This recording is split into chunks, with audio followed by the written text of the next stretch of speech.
aujourd'hui, donc on se retrouve pour la séance 5 sur les littoraux dans le monde. Donc c'est la quatrième vidéo sur cette leçon. Mardi, vous avez travaillé sur la mise en perspective, c'est-à-dire que vous avez comparé Busan et l'île Maurice et vous en avez déduit des caractéristiques générales. Donc je vous ai envoyé le fichier, donc il faut bien que vous corrigiez avec le fichier. Aujourd'hui, donc on va étudier la carte qui se trouve page 252. Donc vous allez prendre votre manuel, page 252, donc c'est notre dernière séance sur habiter les littoraux. Et donc suite à cette séance, vous allez avoir un QCM bilan, donc il faudra bien préparer. Donc ce QCM bilan, il aura lieu le lundi 8 juin. Donc les élèves qui sont en présence, hein, c'est-à-dire avec un collègue que je salue, vous essayez de faire le QCM le soir, mais je le laisserai en ligne jusqu'au mardi soir, hein, pour que vous ayez le temps de le faire le mardi. D'accord? Donc voilà, donc vous inquiétez pas, vous le faites quand même, hein, mais vous aurez évidemment plus de temps. Alors, concernant donc le travail à faire aujourd'hui, vous allez répondre aux questions 1, 2, 3 et 4, page 252. Ces questions portent sur la carte, puis la carte, on va la regarder ensemble là tout de suite après. Et puis vous allez faire l'exercice 1, page 257, et cet exercice, il nécessite que vous ayez imprimé une carte qui est sur Pronote. Donc il faudra imprimer la carte. Donc c'est le seul document que je vous demande d'imprimer depuis le mois de mars quasiment, hein, parce qu'on a travaillé qu'avec le manuel, mais il faut absolument que vous vous entraîniez à faire les cartes. Une fois que vous avez fait votre carte, vous la photographiez, vous me l'envoyez s'il vous plaît, c'est obligatoire, hein. Je veux voir vos cartes, donc vous faites bien attention à respecter toutes les consignes qu'on a vues sur les cartes. Je vous rappelle que vous avez un petit mémento dans votre cahier où il y a toutes les consignes sur les cartes, hein. Donc regardez-le de nouveau et puis revoyez les cartes qu'on a déjà faites pour pas oublier toutes les méthodes qu'on a vues ensemble quand on était en classe. Alors, donc je passe à la carte de votre livre. Donc là, je l'ai mise toute nue et puis on va l'expliquer ensemble. Alors, donc sur cette carte, vous avez, donc c'est un planisphère, hein, vous avez les différents continents, et on va déjà regarder la répartition de la population. Donc vous voyez qu'on retrouve ce qu'on avait déjà dit, c'est-à-dire que quand on regarde où se trouvent les habitants sur la Terre, on s'aperçoit qu'ils se situent surtout sur les littoraux et également le long des vallées fluviales. Vous vous souvenez, dans une précédente vidéo, je vous avais fait remarquer ici la vallée du Gange, la vallée du Yangtze, le Congo ici, le Nil également ici, on voit même la Loire ici. Quand on regarde la répartition des villes de plus de 10 millions d'habitants, eh bien on s'aperçoit que ces villes sont également situées sur les littoraux essentiellement. Et qu'il y a très peu de pays finalement qui sont des pays sans littoraux, ou ce sont des pays qui sont sur une mer fermée, comme par exemple ici, sur le bord de la mer Caspienne. Alors, donc cette carte, elle a pour objectif de nous montrer où sont situés les littoraux dans le monde et quelles sont les différentes catégories de littoraux qui existent. Donc vous voyez dans la légende, on a mis en bleu avec des petits picots ici les principaux littoraux industriels-portuaires et puis en rose les principaux littoraux touristiques. On a également mis les 15 premiers ports de marchandises. Alors vous voyez, moi par exemple, j'aurais bien mis les 15 premiers ports de marchandises plus à côté du figuré sur les principaux littoraux industriels-portuaires parce que ça va ensemble. Il faut bien penser à trier la légende. Bon, parfois, hein, ça arrive, hein, que dans les manuels scolaires, il y ait des petites des petites choses qui aillent pas comme ça, parce qu'ils ont été édités très vite, en plus ceux-là en 2016, hein. Donc c'est ce qui vous explique que, bah, il y a des petites bricoles parfois, hein, qu'on est obligé de corriger.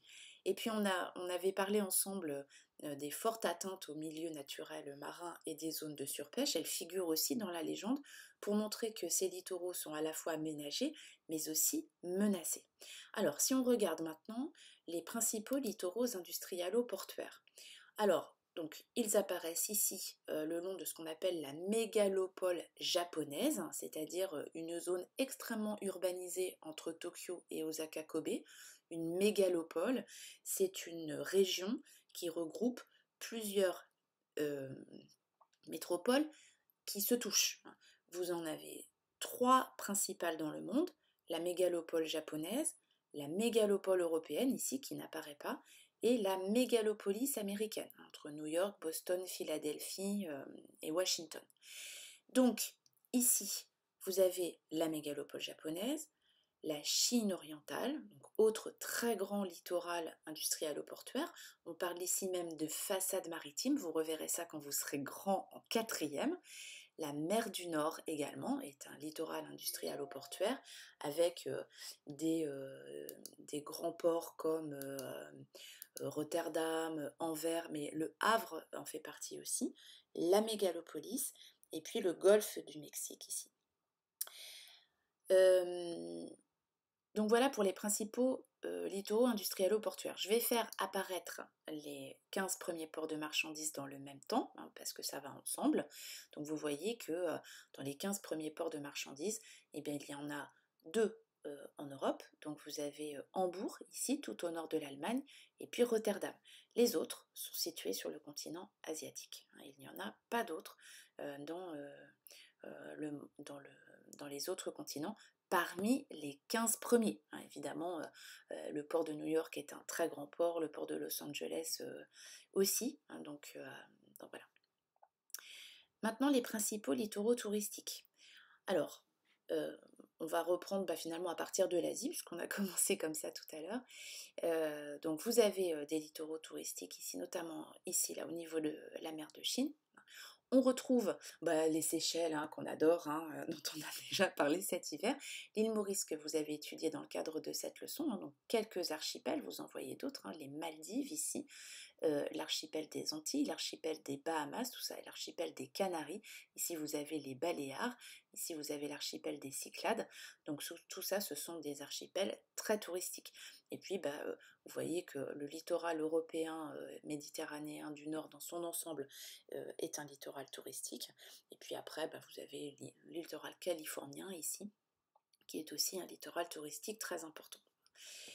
Une fois que on a fait apparaître toutes ces catégories de littoraux, donc les zones de surpêche, hein, donc au voisinage des littoraux, hein, ça se comprend bien, hein, on va pas aller, on va pêcher en haute mer, mais pas trop loin des côtes non plus. Et puis au milieu de tout ça, il y a des milieux naturels qui sont fortement atteints, hein, dans le monde. Donc là où circulent énormément de navires pour les marchandises ou pour le pétrole, par exemple. Donc c'est le cas en mer de Chine ici. Et puis tout le bassin, toute la mer Méditerranée, l'océan Atlantique, donc ici vous avez le golfe de Gascogne, évidemment toute la mer du Nord et la mer Baltique, le littoral atlantique des États-Unis et le golfe du Mexique. Donc toutes ces zones sont des zones de circulation intense et d'exploitation intense des littoraux, donc les milieux naturels marins sont fortement atteints. Donc voilà pour cette carte. Alors, les questions. Je ne sais pas si je peux les grossir, j'ai pas l'impression. Non, ça c'est le fond de carte. Bon, je vais les grossir comme ça. Hop. Donc vous allez, alors je le grossis encore un peu plus pour que vous voyez bien. Voilà. Donc vous allez relever les noms des principaux littoraux industrialo-portuaires dans le monde et indiquer pour chacun le continent auquel il appartient. Là, vous n'êtes pas obligé de rédiger là, pour cette question. Quelle mer et océan concentrent l'activité touristique? Alors, vous évitez s'il vous plaît la phrase de robot du style «Les mers et océans qui concentrent l'activité touristique sont», hein, vous savez qu'il ne faut pas faire ça. Donc, vous allez donner le nom des mers et des océans et dire, je ne sais pas, l'océan machin et la mer bidule concentrent l'activité touristique, hein, sachant qu'évidemment, il n'y en a pas que deux. Faire la liste des différentes menaces qui pèsent sur les littoraux à l'échelle mondiale. Donc la même chose, hein, vous évitez de dire les différentes menaces qui pèsent sur les littoraux à l'échelle mondiale sont. Hein, vous rédigez en commençant par les différentes menaces en question.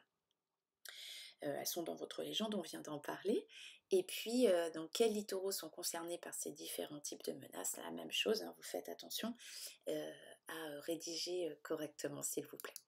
Je vais terminer.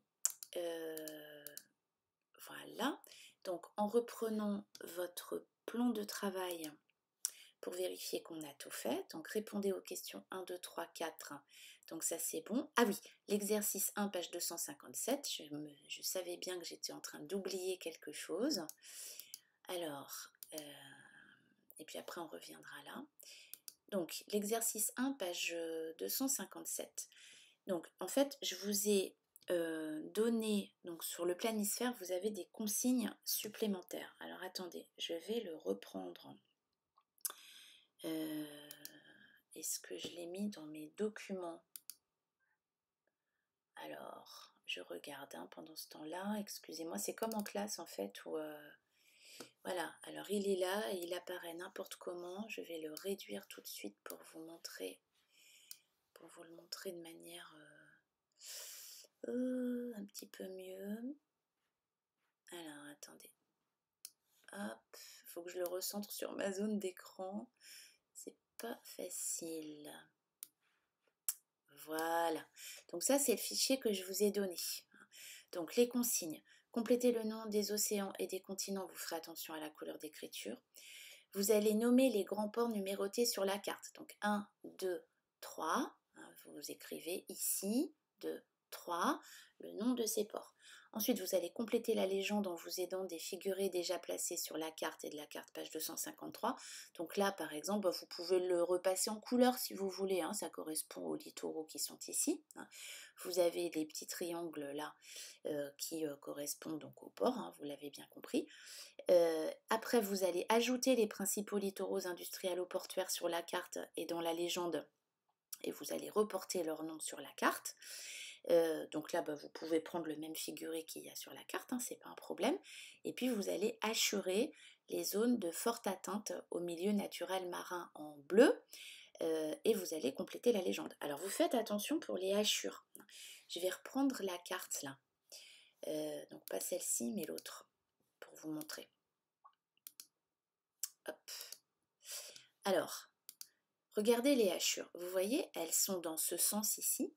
Et elles sont exactement dans le même sens sur la carte. Même chose, donc elles sont évidemment tracées à la règle, tout comme le cartouche est tracé à la règle, donc vous devez faire attention à tracer votre cartouche à la règle. Je vous rappelle la mesure, 0,5 cm par 1 cm, c'est bien. Vous faites attention à ce que sur la légende, vos parallèles là, elles soient équidistantes les unes des autres, hein, c'est-à-dire qu'elles soient à même distance les unes des autres, à peu près, hein, je ne vous demande pas de le mesurer, hein, mais vous faites attention par exemple à ce que ce ne soit pas trop serré dans la légende, et puis après très lâche sur votre carte. On doit avoir exactement la même chose, une correspondance exacte entre les deux.